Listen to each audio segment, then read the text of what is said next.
Une cour de récréation comme les autres, avec ses disputes et ses petites bagarres qui cachent parfois des dangers plus sournois. Dans toutes les écoles de France, des élèves sont martyrisés tous les jours par leurs camarades. Ils sont victimes de harcèlement collectif.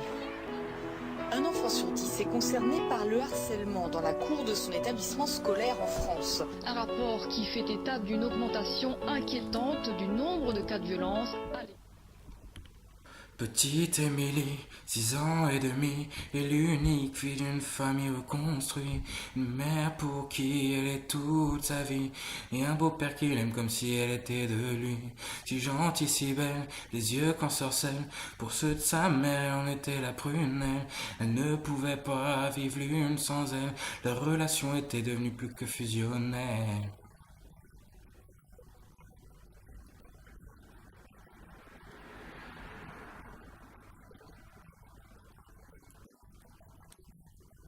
Petite Émilie, à 8 ans passés, rien n'a changé sauf qu'elle a déménagé.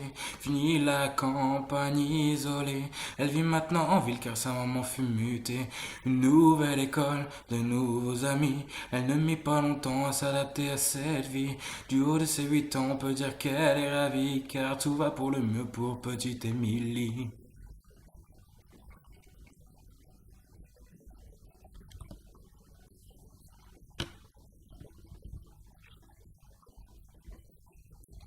Petite Émilie, à 10 ans, était devenue une petite fille comblée. On peut dire que l'école lui plaisait. Bonne élève pour maman, elle en était une fierté.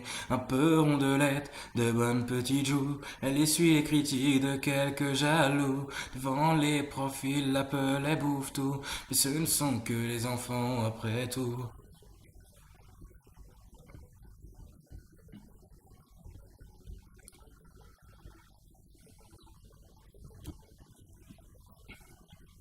Petite Émilie, à 12 ans maintenant, adolescente renferme aux grandes dames de maman, fini les jolis visages souriants, c'est une petite fille maussade qu'elle est devenue à présent. Faut dire qu'au collège, tout avait changé, trop d'élèves ne faisaient que de se moquer, partout elle se sentait rejetée, tantôt frappée, tantôt injuriée, elle se demandait comment faire face, elle était devenue le souffre-douleur de la classe, sur les réseaux sociaux il l'appelait la dégueulasse. Des photos d'elle tournées montrant son ventre qui dépasse. Ne sachant pas comment faire, ni comment réagir à cet enfer. Pas honte et ne voulant pas affoler sa mère, petite Émilie décida de se taire.